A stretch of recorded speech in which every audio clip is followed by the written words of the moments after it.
preacher it's easy for you to say it.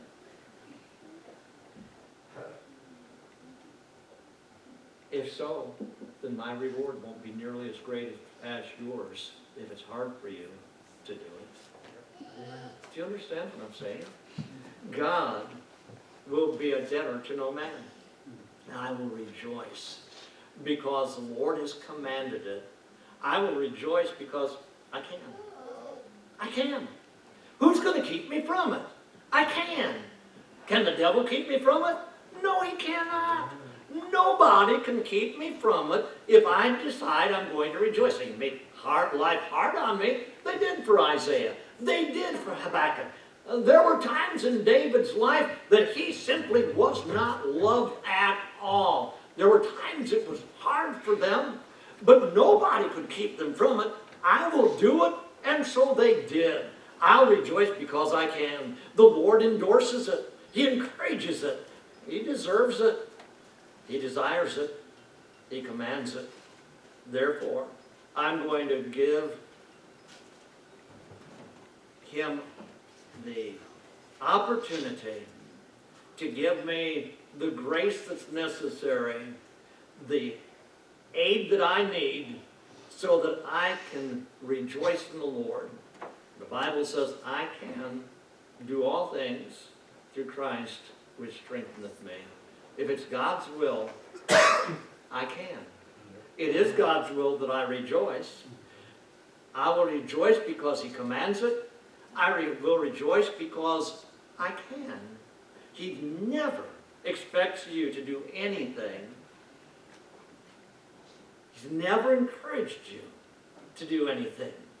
Never demanded that you do anything that he hasn't given you grace sufficient so that you can, if you will. If he wants me to do it, he's going to give me grace to do it. For it's God which worketh in me, both to will and to do of his good pleasure. Do you want to? Well, you should. God's given you the will someplace down deep inside to rejoice in the Lord always.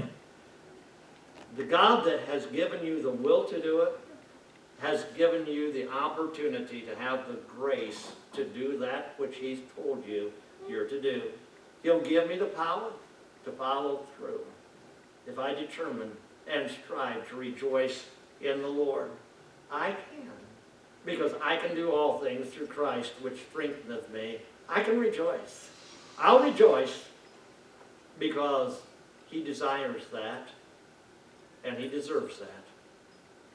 Somebody said years ago, I heard, that a smile on a wife is a compliment to the world that she is satisfied with her husband.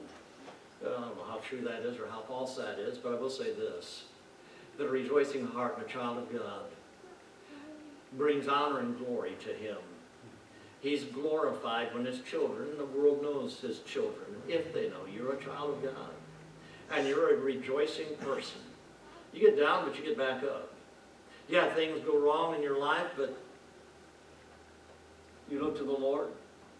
He gives you strength, and you're in the rejoicing area again. He deserves that of me, and he's glorified when, through thick or thin, I rejoice in the Lord. The only way that you will consistently, continually rejoice is if you decide that you're going to do it. That by the grace and power of God, you're going to honor the Lord in this matter of having a rejoicing heart. Rejoice in the Lord, O ye righteous, for praise is comely for the upright. Dr. Malone said that they had a child died in infancy, and they carried it to the graveside on a Saturday, and he said, the world was watching. The world was watching, you know what he meant, not the whole world. The world was watching.